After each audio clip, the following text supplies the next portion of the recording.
So mga master, ang una nating dapat isaalang-alang dito pag nagko-convert tayo ng unit ay yung kapasidad ng tubo na ginamit ng brand. So ito'y dahil pang R410A man ito. So ang tubo nito ay makapal, pang inverter ang tubo nito. Yan. Yung compressor lang yung basic dito at saka yung pan motor. So ang gagawin natin dito, tanggalan natin ng compressor. At saka since yung board na gagamitin natin, kailangan nating i-match yung bawat piyesa na ipapalit natin. Yan. Kailangan yung itong board ay gagana dito. Ganon din yung sa indoor, may indoor din tayong nilagay dyan. Kailangan yung indoor na ilalagay natin dyan sa indoor. Yung indoor board ay magko-communicate dito. So ito gawa ni Midea. Pang Midea cooling coupler din yung kakabit natin sa indoor para mag-communicate. Para mapagana niya yung outdoor. So ganito ang gagawin natin. Pupunutin natin yung compressor na yan at saka yung pan motor. So ang problema natin yung lagayan ng board. Kung saan siya pwede ipwesto. So malamang magre-rivets tayo. Pero pwede naman siya dito. Lagyan na natin ng bracket. So ang bracket nito ay nakaganon.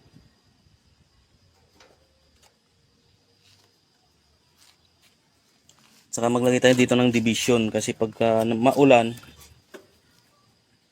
ang tubig dito ay pwede magtilamsik sa board. So kailangan may division tayo dito na yero. I-rebit natin dito. Dito.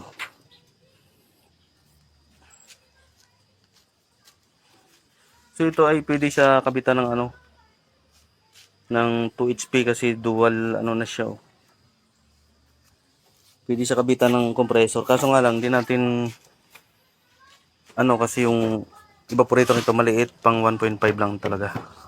Pero ito, pagka inverter, dual coil yung evaporator, pwede dito, expandable ito para sa 2 HP. Pero since na pang 1.5 lang yung indoor natin, yung evaporator natin, so 1.5 lang ilagay natin na compressor. Kung magpapalit kayo dito ng ng 2 HP, pwede naman papalitin kayo ng mas malaking coil ng evaporator. Saka papalitan nyo dito yung expansion valve, kailangan pang 2 HP din. Yung pinaka capillary tube nya. Mas okay kung i-convert nyo sa EEB, pwede rin. Tanggalin nyo lang yung capillary tube, ipapalit yung EEB. So, yun. Sayang kasi kung napakaganda pa, wala pang kalawang. Yung evaporator natin, ganda rin. Wala pang kalawang, bago pa. Yan gold pa. Ito yung matibay. So nanginayang ako nakakatayin. Yan, pwede pa. So ayan yung board na pinalit natin. Yan, pang Midea. Bagong labas, Arthur dito. Okay, pang Midea, Arthur dito. Bagong labas.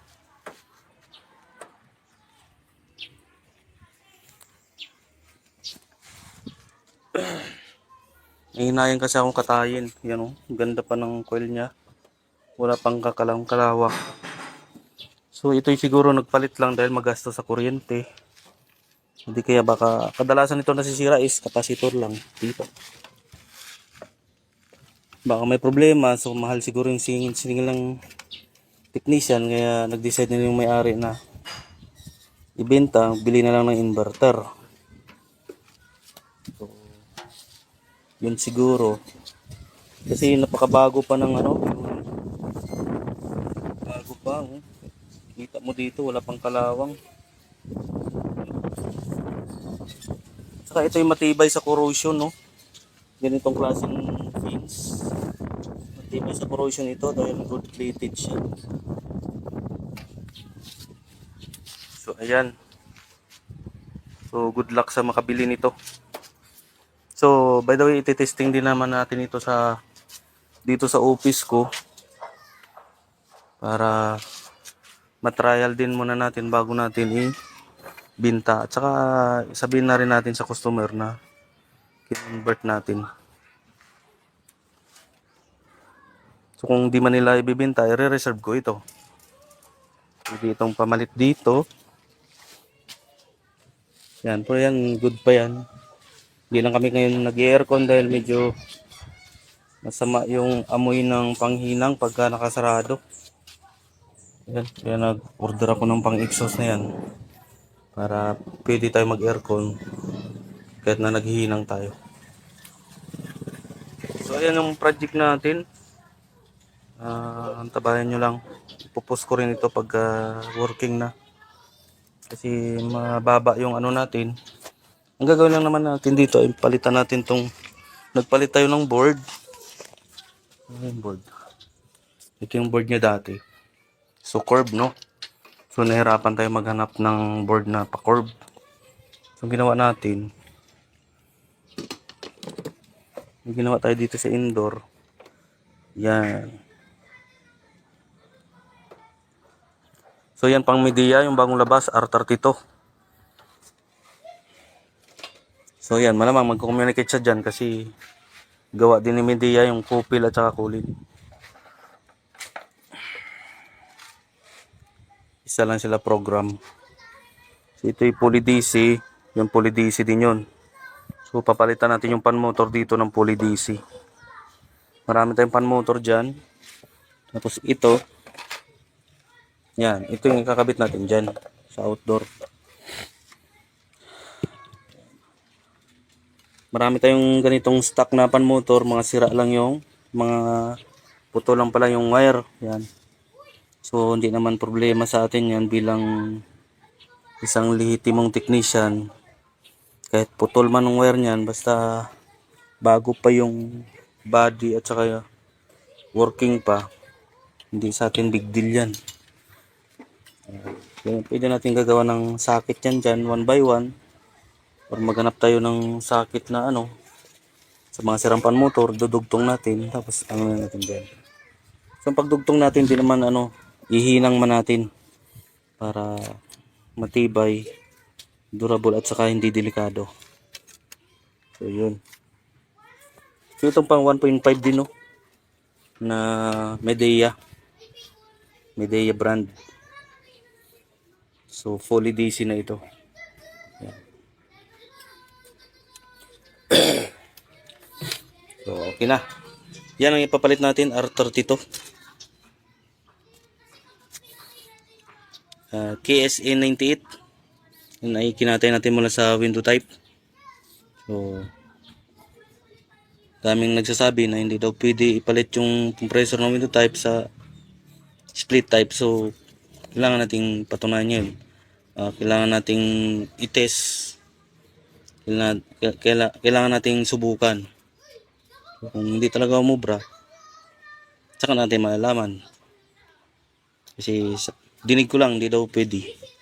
Pero dito, malalaman natin dito. Titest natin. Pwede. So yun. So yung nakaraan natin na ginawa, yung Medea din, pinalitan natin ng compressor ng TCL.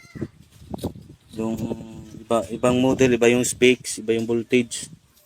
So bago ko pinadala sa customer yun, tinis ko muna sa board niya, original niyang board.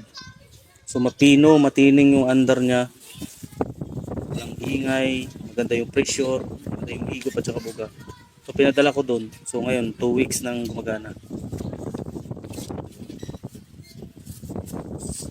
Meron din tayong pinalitan na board, yung unit natin sa kwarto. Ganito rin yung style ng board niya, pero AC yung fan motor. So, pinalitan natin yung bagong labas na R32 na board. Yung maliit lang, maiksi, parang ganito lang kahaba. So far ganda naman ang lamig niya, wala namang ka problema. So, pang 2 araw na ngayon. So, balitaan ko kayo pagka nasira. Yun. Pa-subscribe na lang mga master and paki-like and share ng mga videos ko para marami pa tayong ma-share ng mga troubleshooting tips at mas marami pa tayong matulungan ng mga client. Salamat po sa inyo!